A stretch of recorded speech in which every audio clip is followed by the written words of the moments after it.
Vous savez, la transformation est un mot intéressant. Il vient d'un mot que nous traduisons aussi métamorphose. Et la chenille subit une métamorphose. Elle passe par un processus où elle devient un beau papillon. Juste imaginez un ver qui devient un papillon. Pour une raison ou pour une autre, nous avions une abondance de chenilles à Saint Louis cette année. Et elles étaient en fait sur mon porche de devant. Des chenilles, de petites créatures velues et mignonnes, mais elles sont loin d'avoir la beauté d'un papillon. Non, mais elles rampent par terre et risquent d'être écrasées à tout moment. Le papillon vole avec liberté et il est beau.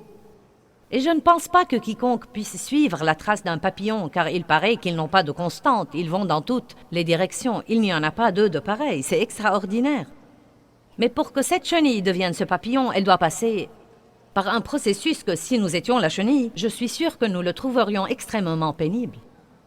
Et je ne comprends pas tout ça, mais on me dit qu'elle commence à sentir que quelque chose va changer.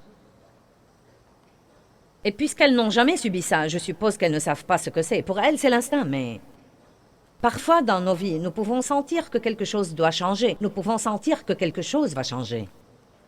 Nous ne savons pas ce que c'est. Nous voulons le changement, mais nous nous opposons au changement. Nous disons « Dieu, change-moi ». Et quand il commence, nous crions « Ah !»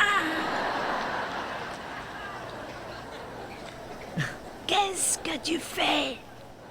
Mais une des choses qu'on m'a dites et que j'ai lues et que je trouve intéressante, c'est que la chenille, quand elle commence à le sentir, monte quelque part sur la branche d'un arbre ou un endroit caché, un endroit au retrait, non pas en plein air, mais sur l'arrière, et elle tisse une toile autour d'elle.